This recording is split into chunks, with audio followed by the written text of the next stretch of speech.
Another important story coming in from India in the Hindenburg versus SEBI Chief Saga. Calls for an independent investigation is growing. From India's opposition parties to experts have joined in the chorus to probe Hindenburg's allegations against SEBI Chief Madhabi Puri Buch, maintaining the credibility of the markets regulator and the ongoing controversy surrounding the SEBI chief highlights the need for an independent probe. Now, these allegations have broader implications for both SEBI and the government. The government, though, has not responded to the ongoing drama yet. To start with, these allegations raise several questions. Will the government initiate a separate probe?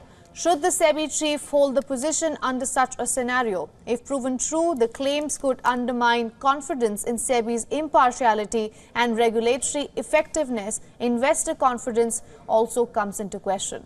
Market experts have stressed the need to put these allegations to rest. And earlier, WION's correspondent Susan Tehrani spoke to Sanjay Patnaik, the director of the Center on Regulation Markets at the Brookings Institution in Washington, D.C. Listen into this conversation.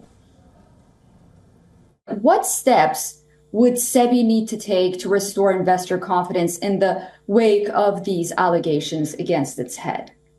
Well, thank you so much, Susan. It's a pleasure to be here. First of all, this is obviously very complex. So this is really important because if SEBI wanted to put this issue to rest, the only way I see forward how they could do it would be an independent investigation. In the US, for instance, that sometimes happens through an independent law firm or an auditing company that then produce a report that can be publicly shared. Obviously, more serious steps would be an investigation by the CBI in India or a special investigation team. But I think it is an open question whether we need that investigation. And it's really up to the SEBI and the SEBI's leadership to determine whether there is credibility to these allegations and whether this is the path that they want to go down. In your opinion, do you see that this situation may impact the broader Indian market and the economy? And ultimately, what steps should be taken to maintain stability?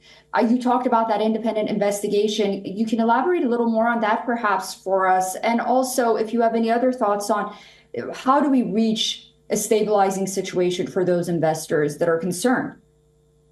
So what is interesting is when we look at the current market trends and when we look at the reports that some of the analysts have put out, it looks like that the impact on the Indian economy and markets seem to be relatively minor, at least in the short term.